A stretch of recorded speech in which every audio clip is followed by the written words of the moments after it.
نواسۂ رسول صلی اللہ علیہ وآلہ وسلم حضرت سیدنا امام حسین وہ ہستی ہیں جنہوں نے اپنے نانا کے دین کی خاطر اپنا سب کچھ قربان کر دیا اور اپنی جان سے پیاری اولاد کو بھی میدان کربلا میں پیش کر دیا۔ آپ کے نانا دین کے محافظ تھے کہ جنہوں نے یزید کی بیعت نہ کی، جس کے نتیجے میں معرکہ کربلا پیش آیا اور امام حسین کی شہادت ہوئی، اور بظاہر بھلے ہی کسی کو یوں لگتا ہو کہ یزید جنگ جیت گیا، لیکن حقیقت یہ ہے کہ یزید جنگ ہارا ہے۔ اس کے مشن کی ہار ہوئی، اس کا غرور خاک میں مل گیا۔ اس پر بھی لعنت و ملامت کا سلسلہ شروع ہوا جو آج بھی جاری ہے۔ لیکن افسوس، مسلمانوں نے جہاں کتاب و سنت، تقریر و تحریر، جلسہ و جلوس، عبادت و طریقہ عبادت پر اعتراض و اختلافات کا اظہار کیا اور قائم کیا،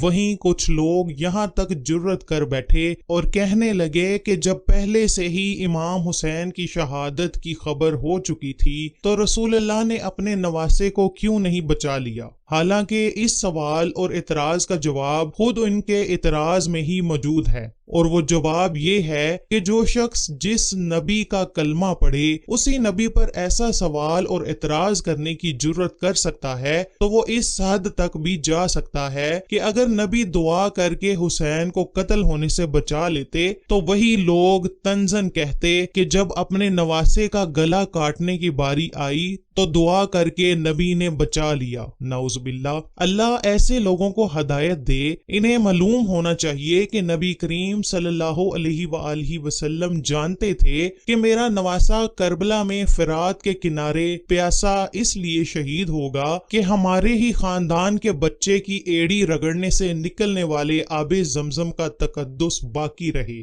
ہمارے خاندان کے ابراہیم و اسماعیل علیہ السلام کے ذریعے تعمیر کیے گئے خانہ کعبہ کا تقدس باقی رہے۔ اب یہاں بھی کہا جاتا ہے کہ امام حسین فرات سے پانی کیوں نہیں پی سکے؟ اس لیے کہ وہ مجبور تھے۔ نہیں، ہرگز نہیں، وہ مجبور نہیں تھے۔ وہ چاہتے تو دریائے فرات ان کے خیمے سے آ کر لگ جاتا، وہ چاہتے تو دریائے فرات خشک بھی ہو جاتا۔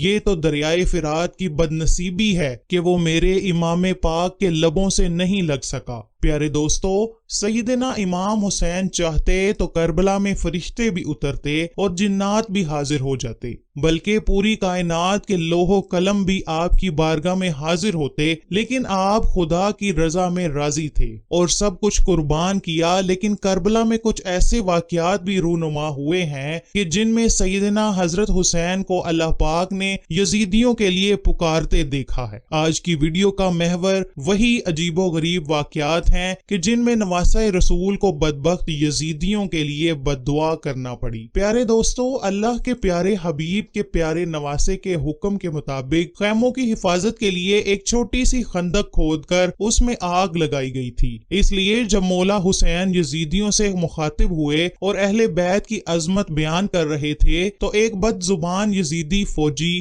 مالک بن عروہ کہنے لگا، اے حسین، آپ نے جہنم کی آگ یہاں ہی بڑکا لی ہے۔ سیدنا امام حسین نے عروہ بدبخت کو فرمایا کہ اے رب کے دشمن، تو بہت ہی جھوٹا ہے۔ کیا تجھے یہ یقین ہے کہ تو جنت میں جائے گا اور مجھے رب جہنم میں بھیجے گا؟ یہ سن کر سیدنا حسین کے ساتھیوں میں غصے کی لہر دوڑ گئی۔ ہر کسی کی خواہش تھی کہ وہ فوری طور پر اس بدبخت عروہ کی گردن اس کے جسم سے الگ کر دے۔ اتنے میں حضرت مسلم بن اوسجہ سیدنا امام حسین کے پاس آئے اور یوں عرض کی، اے نواسۂ رسول، مجھے اجازت دیجیے کہ میں عروہ بدبخت کی زبان کاٹ کر آپ کے قدموں میں لا سکوں۔ سیدنا حسین فرمانے لگے، نہیں، میری غیرت یہ گوارا نہیں کرتی کہ ہم خون ریزی کی ابتدا کریں۔ اس کے بعد بھی مالک بن عروہ بکواس کرتا رہا تو امام حسین نے اللہ پاک کی بارگاہ میں ہاتھ اٹھائے، یوں دعا فرمائی، اے میرے خدا، مالک بن عروہ کو اسی دنیا میں ہی آتش کا مزہ چکھا دے۔ روایت میں ہے کہ ابھی امام حسین کے ہاتھ نیچے نہ آئے आए थे कि मालिक बिन उर्वा का घोड़ा बिदक कर भागने लगा और उर्वा का पांव रकाब में फंस गया। यूं घोड़ा उसे घसीटता हुआ ले गया और उसी खंदक की आग में फेंका जिसके बारे में उस लाइन ने बकवास की थी। इमाम हुसैन ने ये देखकर अल्लाह की हम्दो सना बा आवाज बुलंद की, इतनी बुलंद आवाज के दोनों लश्करों ने सुनी। ऐ अल्लाह, हम तेरे हबीब के घर वाले हैं, हम पर जुल्म करने वालों के साथ इंसाफ फरमा। इस वाक़ये का यजीदी काफिले पर बिल्कुल असर न हुआ और इब्ने अशस नामी एक यजीद आगे बढ़ा और कहने लगा, आपकी रसूल अल्लाह से क्या निस्बत है? आप कैसे खानदाने नबी हैं? नस्ल और खानदान तो बेटे से चलता है और आप तो उनकी बेटी के बेटे हैं, इसीलिए हमें ये कहकर धोखा मत दें कि आप नबी के वारिस हैं। इसकी इस बेअदबी की वजह से हजरत इमाम हुसैन को बहुत तकलीफ पहुंची, आंखों से आंसू निकल आए और वो बारगाहे इलाही में अर्ज गुजार हुए, या अल्लाह, इब्ने अशस ने मेरे नसब पर जरा की है और ये मुझे तेरे प्यारे हबीब का बेटा तस्लीम नहीं करता। या अल्लाह, इस बदजुबान को फौरी अजाब में गिरफ्तार फरमा ताकि कोई भी मेरे नस्ब पर बात करने की जुर्रत न कर सके। उसी वक्त उस खबीसो बदबख्त और बेअदब को कज़ाए हाजत की जरूरत पेश आई। वो घोड़े से उतरकर एक तरफ भागा और एक दरख्त के नीचे कज़ाए हाजत के लिए बरहना होकर बैठा तो जमीन से कई स्याह बिच्छू निकले और उसकी शर्मगाह में डंग मारने लगे। बस वो इसी हालत में नजासत आलूद जमीन पर गिरा और तड़प तड़प कर उसकी जान निकल गई। यजीदी फौज का एक बुजुर्ग आदमी मौला हुसैन के पास आकर कहने लगा, ए हुसैन, देखिए दरियाए फिरात कैसे अपने अरूज पर है, लेकिन तुमको इसका एक कतरा भी नसीब नहीं होगा, यहाँ तक कि तुम प्यासे ही मर जाओगे। इब्ने कसीर बयान करते हैं कि ये अल्फाज अभी उस बूढ़े की जुबान पर ही थे कि उसका घोड़ा भागकर दूर चला गया।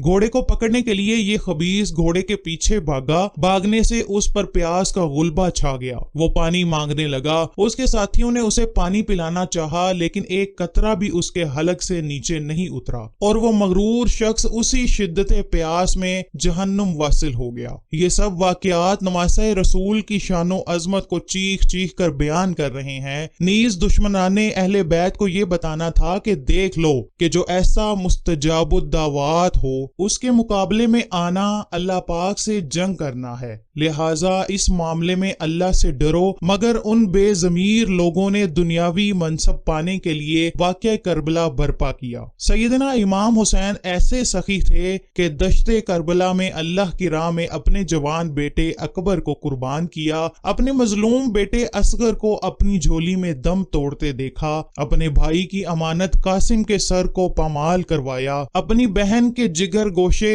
ओनो मोहम्मद की लाशों को खून में तड़पते देखा, अपने भाई अब्बास के बाजू कलम करवाए और फिर सबसे आखिर में अपनी जान भी सखावत कर दी। तारीख गवाह है कि करबला के वाक़ये में मुलव्वस तमाम किरदार बहुत ही बुरी और इबरतनाक मौत मरे। शिमर का सर जिस्म से जुदा करके लोगों में जलीलो रिस्वा कर दिया गया, फिर जिस्म को गर्म तेल में फेंक दिया गया, वहां से निकालकर जंगली कुत्तों के आगे डाल दिया गया। तारीख में मुख्तार सकफी जैसे बहादुर भी नजर आए, जिसने यजीद के गवर्नर उबैदुल्ला इब्ने ज़ियाद और उनके तमाम साथियों के सर काट कर एक लाइन में मस्जिद में लोगों के सामने सजा दिए थे कि लोग उन सरों को देखकर इबरत हासिल करें। वहां से एक सांप निकला जो सरों के दरमियान से होता हुआ उबैदुल्ला इब्ने ज़ियाद के नथनों में घुस गया, फिर मुंह से बाहर निकलकर भाग गया। इस तरह यजीद की मौत कैसे हुई ये भी सब जानते हैं कि यजीद को ऐसी बीमारी लगी जिसकी वजह से